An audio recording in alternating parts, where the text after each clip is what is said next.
நக்கீரன் கோபால். நக்கீரன் கோபாலை தெரியாதவர்கள் யாரும் இருக்க முடியாது இங்கே தமிழ்நாட்டில்.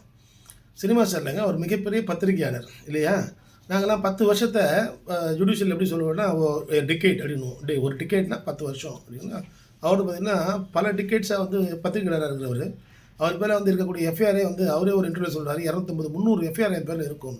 ஸோ சட்டம் என்பது வழக்கறிஞரை விட அவருக்கு ரொம்ப நல்லா தெரிஞ்சிருக்கும். பொதுவாக லஞ்சம் கொடுக்குறதும் குற்றம், லஞ்சம் வாங்குவதும் குற்றம் எல்லாரும் தெரியும். ஆனால் லஞ்சம் கொடுக்காத நபர்கள் ஒருத்தர் கூட கிடையாது. லஞ்சம் வாங்காத நபர்களை நம்ம வந்து பார்த்துருக்கலாம். ஆனால் யாருமே மனசாட்சியை தொட்டு நான் இதுக்கு லஞ்சம் கொடுக்கல அப்படின்னு மனசாட்சி படி சொல்ல முடியாது. பொதுவெளியில் சொல்லாமல் இருப்பாங்க.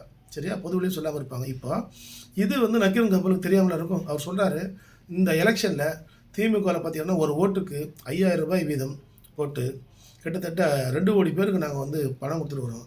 ஆனால் ஒருத்தவங்க கூட ஓட்டு போடுறதை நினைக்கும் போது தான் ரொம்ப வேதனையாக இருக்குது.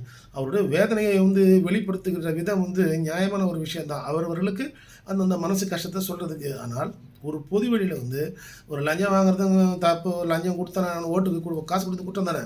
ஓட்டுக்கு நான் இத்தனை லட்சம் இத்தனை கோடி கொடுத்தேன், ஒரு ஓட்டுக்கு வந்து 5000 ரூபா கொடுத்தேன், ஆனால் என் பணத்தை வாங்கி ஜனங்க எனக்கு ஓட்டு போடாமல் விட்டாங்களே அப்படின்னா அந்த என்ன சொல்கிறாங்கன்னா, நம்ம நாட்டு சட்டத்தை நம்ம தான் ஏன் மதிக்கணும், நம்ம நாட்டு சட்டத்தை நம்மளே மதிக்காமல் ஓப்பனாக என்ன பண்ணுவேன், நான் அப்படி தான் சொல்லுவேன் அப்படின்னு பேசினேன். அப்புறம் வந்து பொதுமக்கள் வந்து ஏன் இதெல்லாம் பார்த்து பார்த்து கடந்து போயிடுறாங்க. இதனால தான் அது தேர்தலில் இது மாதிரி ஒரு விரல் புரட்சியெலாம் வந்து தேர்தல்களில் வருகிறது. ஆனால் இதை வந்து பத்திரிகையாளர்கள் இந்த மாதிரி சமூக பொறுப்பு உள்ளவர்கள்லாம் தங்களது சமூக பொறுப்பை உணர்ந்து பேச வேண்டும்.